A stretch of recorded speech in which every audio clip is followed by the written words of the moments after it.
This content may not be suitable for all ages. Listener discretion is advised.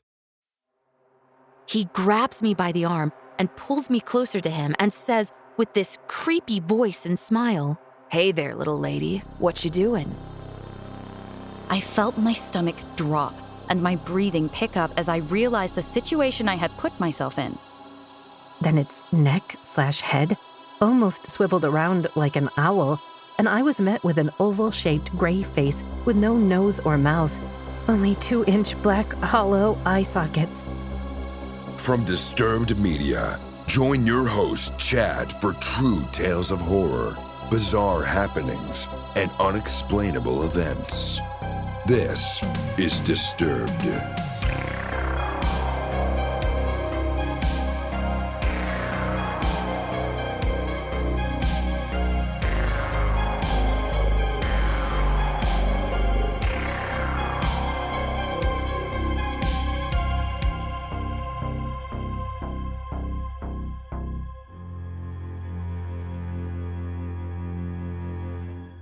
Thanks to Thrive Market for supporting Disturbed. Thrive Market is an online, membership-based market on a mission to make healthy living easy and affordable for everyone. Join today at thrivemarket.com/disturbed to get 40% off your first order and a free gift. Welcome back in, everyone, and thanks for joining me. This week, I'm bringing you 4 true, horrifying tales that are sure to bring those chills down your spine. So sit back and listen close as we dive into the horror. We open the show with an anonymous submission, featuring voice work by Sarah Thomas, and we avoid the near kidnapping.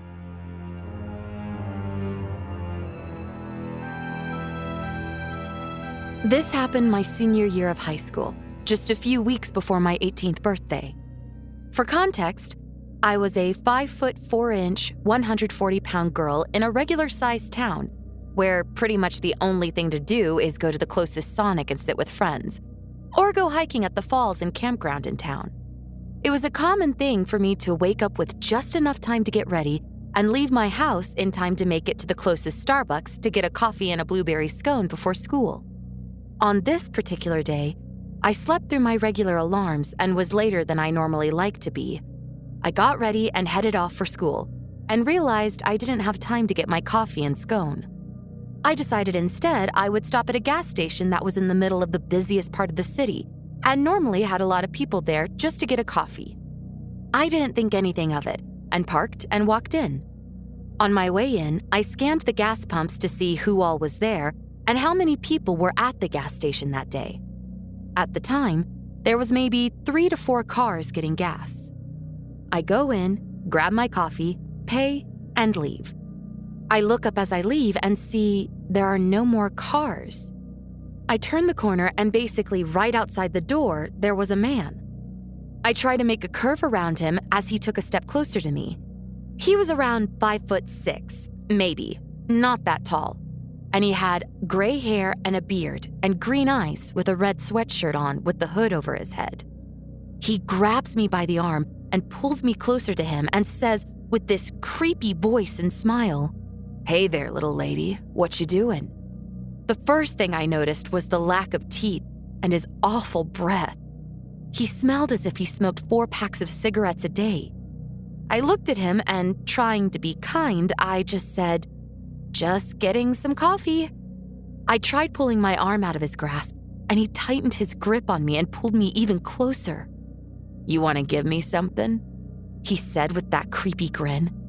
I tried pulling away again, harder this time, and tell him, "No, that's okay."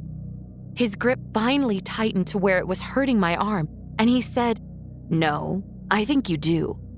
I yanked my arm away and ran to my car, got in, and drove away. Now, this next part, I'm not overly proud of.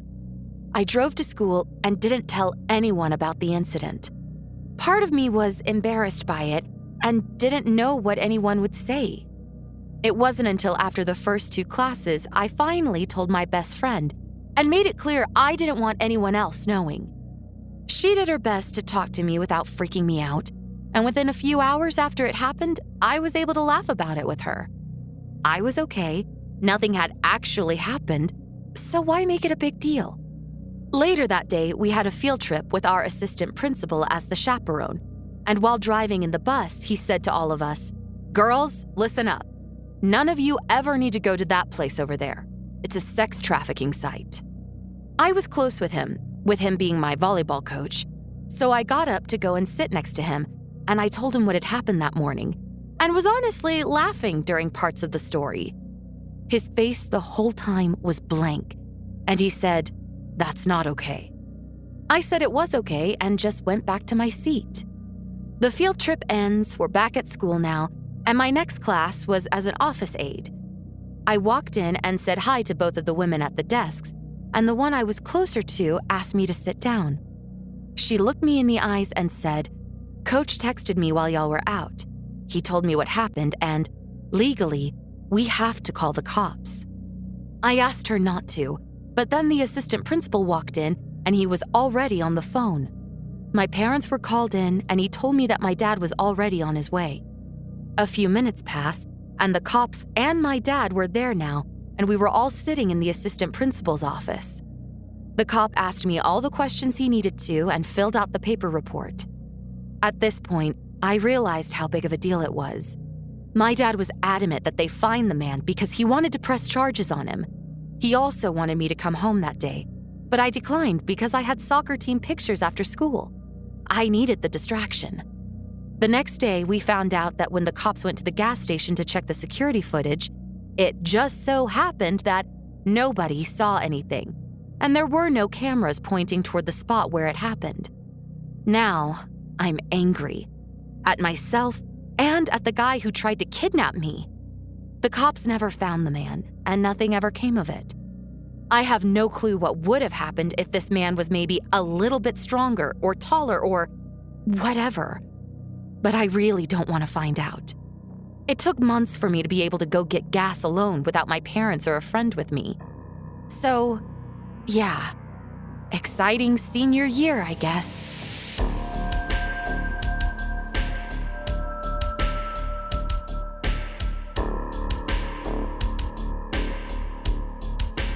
Are you listening alone? Rather brave of you. Up next, we have a submission from Courtney, featuring voice work by Rhiannon Moushall, and we meet a Tinder date.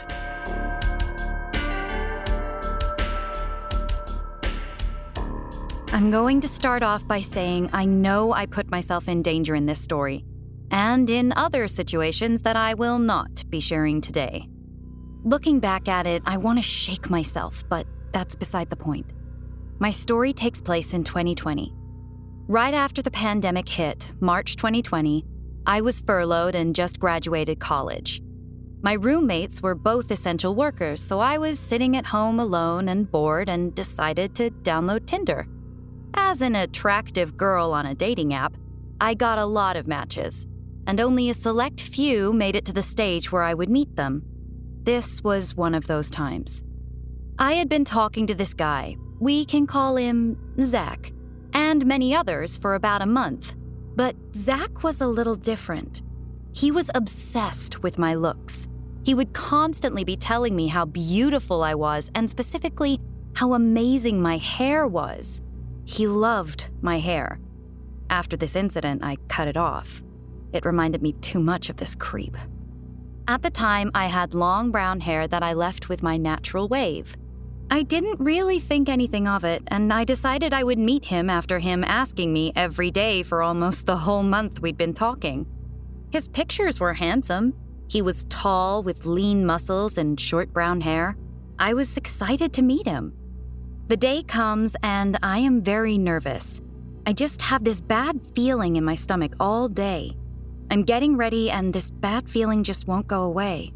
I decided to text my best friend and tell her about the date. I tell her about him and how I feel nervous, and she comes up with the idea to make a code word. The code word was red. So if I needed an out, I would text her the word red and she would call with an emergency and I'd have an excuse to leave. I know this may sound weird. Why wouldn't I just tell him I have to leave? But I was getting really weird feelings about this date, and I hate confrontation. He had insisted we do it at his apartment, not in public because it was during the pandemic and it was cold outside. So I was telling myself I was nervous to be alone with him, ignoring my instincts. When I get to his apartment, I drive around the block 4 times before I get the nerve to tell him I'm there. I park and get out of my car and see a massive man walking over. It looked like the guy in the pictures, but 3 times the size.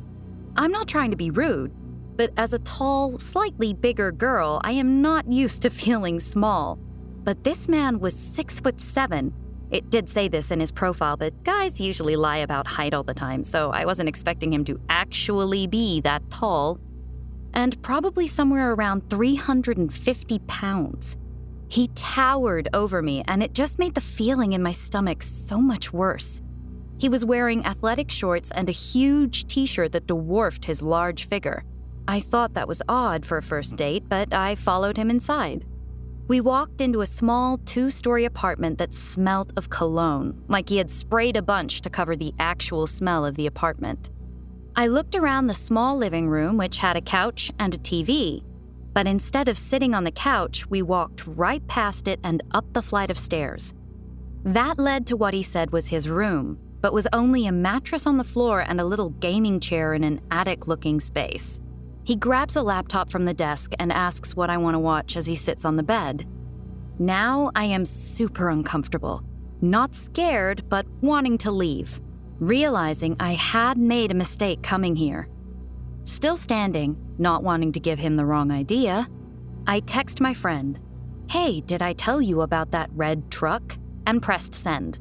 Not a second after the text sent, Zach reached over and grabbed my phone from my hands. Then he sets it on the bed next to him and says, "Let's just be in the moment together."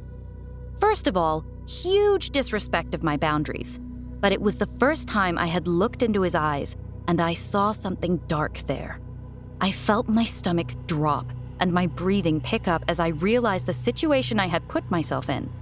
No one knows where I am. No one knows this guy's last name. If he decided to do something to me, there was nothing I could do to defend myself. He was much larger than me. As these thoughts are racing through my head, my phone rings, breaking the uncomfortable silence. I grab it from where he set it next to him and I answer, my voice a little wobbly. "Hello?" My friend's voice rang from the other end of the line. "Oh my gosh, thank God you answered. I ran out of gas on the highway. I really need you to come get me." I feel slightly relieved as I look at his face and see he overheard what she had said. "I'm just hanging out with a friend. Drop me your pin and I'll be there soon." Then I hung up and put on my best disappointed face. "I am so sorry. I have to go." He nodded and I grabbed my coat and rushed downstairs to the front door and pushed. Locked. From the inside? I am so confused and I start jiggling the handle. I feel my heart jump into my throat as I hear Zach's heavy footsteps down the stairs, and his deep voice says, "Uh-oh, looks like the door's locked." He walks over and stands behind me. I don't move, feeling his breath on my neck, waiting for him to unlock the door so I can leave. But he doesn't. I feel him grab my hair that was tied up in a ponytail and bring it to his nose, inhaling. I feel sick, and my lip starts quivering. "You are so beautiful," he says. "I think you should call your friend and tell her something came up." I am now freaking out, pressed between him and my only way out that is locked. Panic sets in as he continues playing with my ponytail. I am shaking, and it is clear that I am very uncomfortable, and I hear him chuckle and mutter something under his breath. I don't ask what he said. I just stand there. I'm like a deer in freaking headlights. I don't know what to do. Then, I hear the sound of a key in the door. Then someone pushes it open from the outside. A guy stands there and sees us. Zach quickly steps back, and I practically sprint from the house. I hear Zach say, "I thought you wouldn't be back until tomorrow." I don't hear the other guy's response. I just jump in my car and speed off. The waterworks start and I have to pull over. I am shaking too much to drive. And my friend ends up being the one to pick me up, and she takes me to her house. I tell her what happened and she comforts me the best she can, while telling me how dumb it was to go to his house. I didn't talk to him anymore, but he would still send me messages. I would block him and he would just make new accounts to message me from, talking about how he had an amazing time and I was beautiful. I ignored him every time he sent one, and after a while of that, the threats and name-calling started. Luckily, I had just started dating my now fiancé, and he helped me cancel and restart all my social media platforms on private. I don't know what would have happened if we hadn't made that safe word, or if his roommate hadn't come home, but I'm so glad I'll never have to find out. Stay safe out there. Online dating is very dangerous. Don't make the stupid decisions I made on one of the scariest days of my life.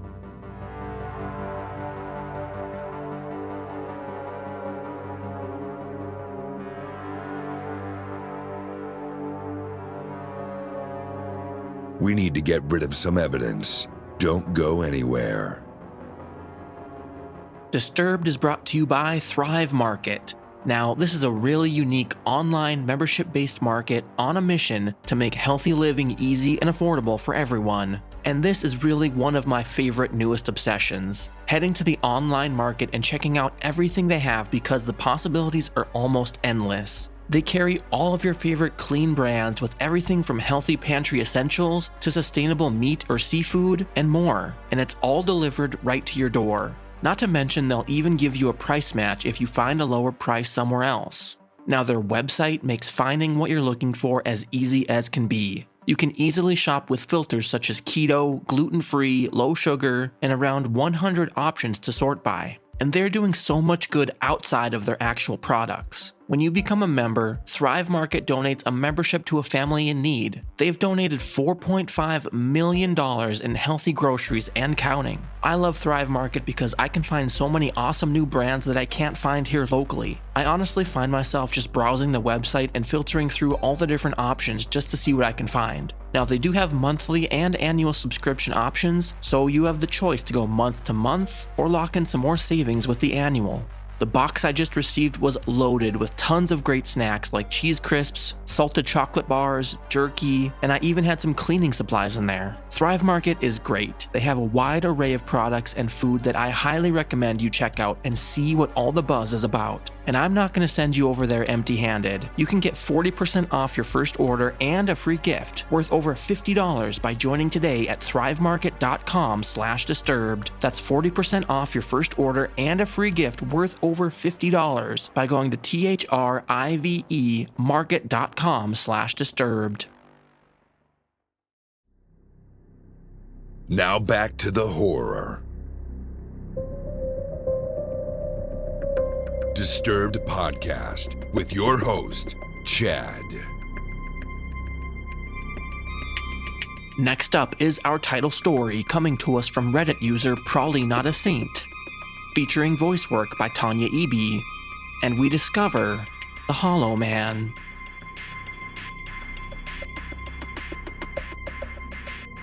This happened to me about 10 years ago when I was 14. It was a warm summer night in 2012. I, 14 female at the time, was walking around the city with my friends R, 16 male, and his older cousin J, 24 male. We had all been neighbors for about 4 years now, and our families knew each other, so it was quite normal for us to all be hanging out together despite the age gaps. During our walk, we decided to take a shortcut through the cemetery. It was after hours, and I'm pretty sure it was illegal for us to be in there at that time, but we weren't doing anything other than cutting through, which we would often do during the day as well. As we were walking down the path, we saw headlights turning into the cemetery, and the boys, of course, darted way ahead of me into the tree line. Since the boys ran ahead of me off the path and away from the lights, it was pitch black. There was residual light twinkling through the branches as I made my way down into the trees, but it dropped down to a slight hill, and the light was lost. I was walking along trying to be as quiet as possible, almost blind due to my eyes not adjusting yet, and that's when the feeling of dread set in, I had no idea where the boys were. I couldn't see, and I didn't want to be caught by the police by myself. But there was something else. Almost a chill in the air on this warm night in July. I tried to brush off this uneasy feeling, thinking it was just my nerves or being scared, because the boys took off without me.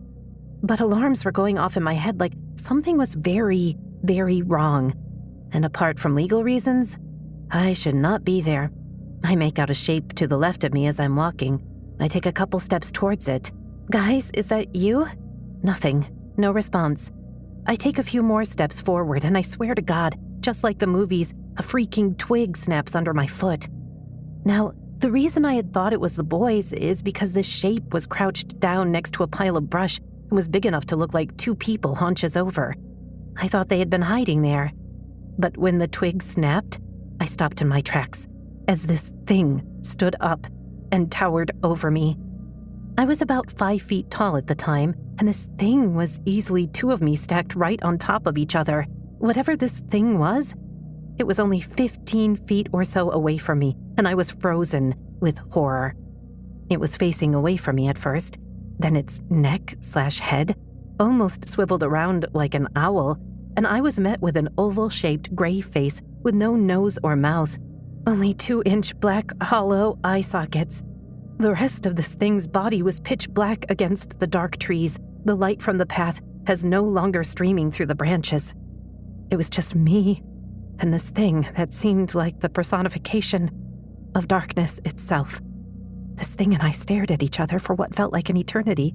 The woods around me, through the corners of my eyes, was getting darker, and my heart was pounding so hard I could feel it through my entire body. Every tiny hair on my body was prickling. I was cold. The only thing I can remember thinking was, this is it. I'm never going to see my family again. The body of this thing had followed its head and swiveled, so now I could see its long, curved arms held right up to what would be this thing's chest. Its legs were similarly curved, almost like it wasn't standing at full height, but still slightly crouching down. Its body was almost translucent, and it looked like it was wearing some kind of hooded cloak that was see-through as well. The only thing that was 100% solid was its face, and its void-like eyes that made me feel like I was staring right into the depths of hell. Neither of us moved. We were locked in the most terrifying staring contest for what felt like an eternity, until a strange feeling came over me. I felt like I could move again, and I had the energy to run a 5K marathon without breaking a sweat. Then, I heard a very calm but stern voice say, "Go. Now. Run." It's kind of hard to explain where the voice was coming from exactly. It was sort of in my head, but all around me at the same time.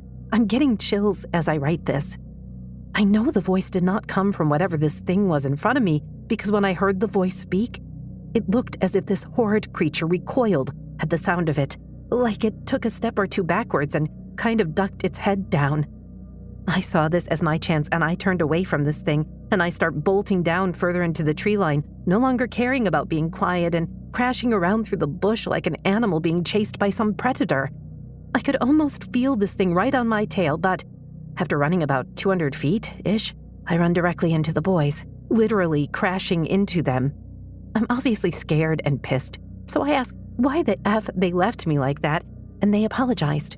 Apparently, I had been missing for almost half an hour, and they had already searched the direction I ran from. They heard weird, whispering voices all around the woods while I was gone, like the voices were coming from everywhere around them. They said right before I crashed into them, the whispering stopped. I told them about what I saw, and all they said was that we should get out of here. We left the cemetery very quickly, and as soon as we walked out of the gates, it was like we all let out this sigh of relief. We never talked about that night again, and even during the day, none of us ever took that shortcut through the cemetery. I still live in the same city, and to this day, I avoid it like the plague. I won't even drive by it. This isn't my only story, but it's definitely one of the more terrifying ones that still haunts me to this day.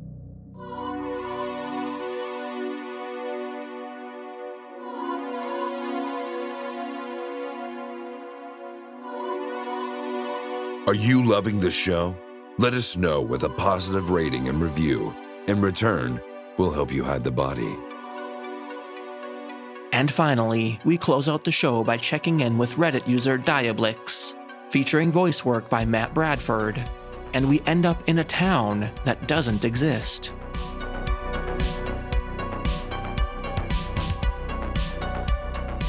Back in the summer of 2011, I was 19 and had relocated my living situation for a few weeks while I was in between apartments, which is a long story on its own.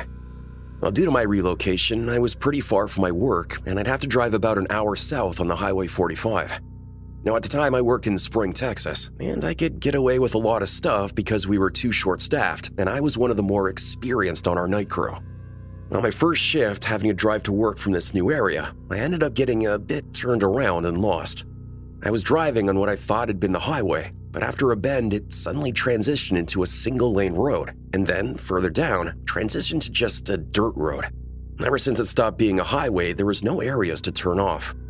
I left my place at around 7 p.m. to arrive at work by 8 p.m. for my shift, but this happened around the midpoint of the distances, so even though I didn't check the time when it happened, it'd be a fair estimate to say the sudden change in environment happened at around 7:30 p.m. Thinking this was really strange, as I'd been up and down 45 a million times and never saw something like this, I figured I would just drive until I reached a rest stop or something to check my location on GPS and turn around. Then it got a little uneasy when I went a full 20 minutes without seeing a single spot to stop at or turn into, and without seeing a single other car. Finally, I saw a bridge coming up and I thought, okay, surely there'll be somewhere to turn around at wherever this bridge leads. Then, I saw it. Welcome to Atascocita.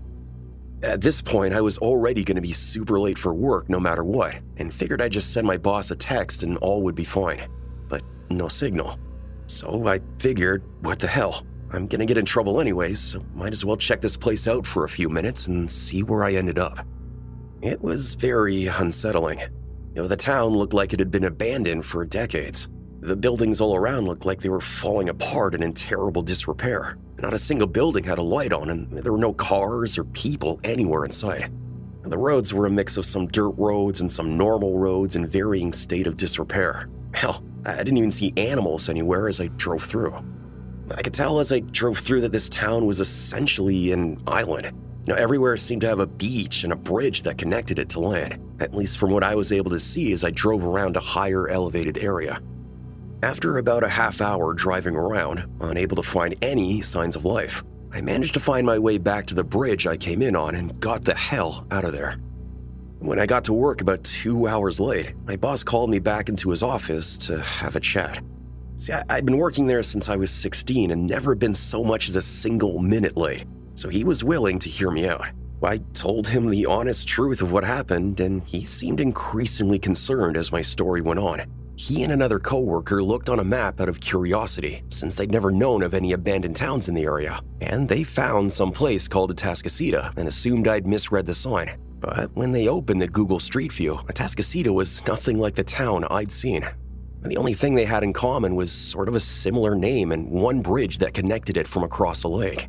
But the town I was in was surrounded by water and had bridges connecting it on each end.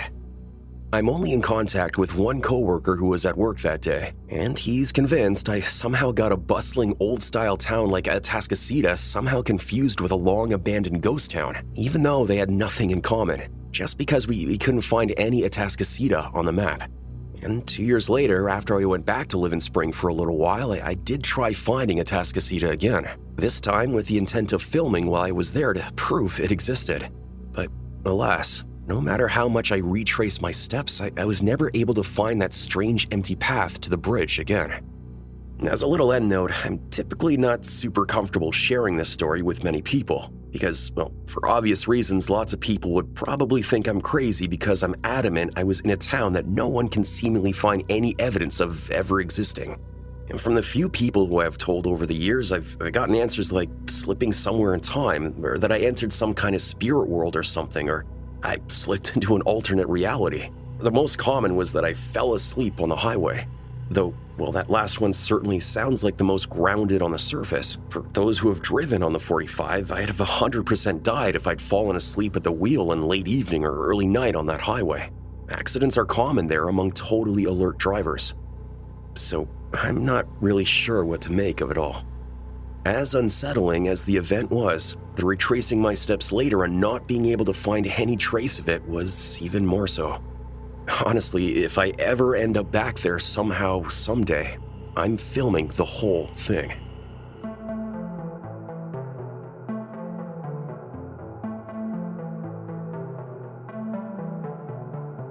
Follow our social channels on Facebook and Instagram at Disturbed Podcast and on Twitter at Disturbed_pod.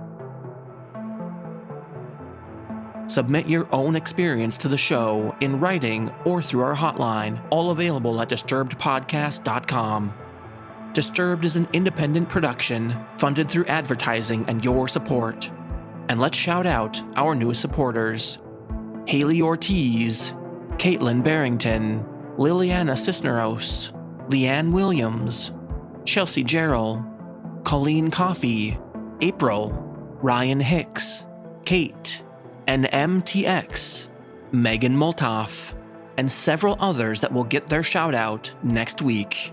Now they all get instant access to our catalog of bonus episodes, ad-free listening, and 24-hour early episode releases. And you can too. Patreon.com/DisturbedPodcast. Music by Carl Casey at Whitebat Audio and Co.ag. Thanks for listening. We'll be back next Thursday with a brand new episode. And stay safe out there, y'all.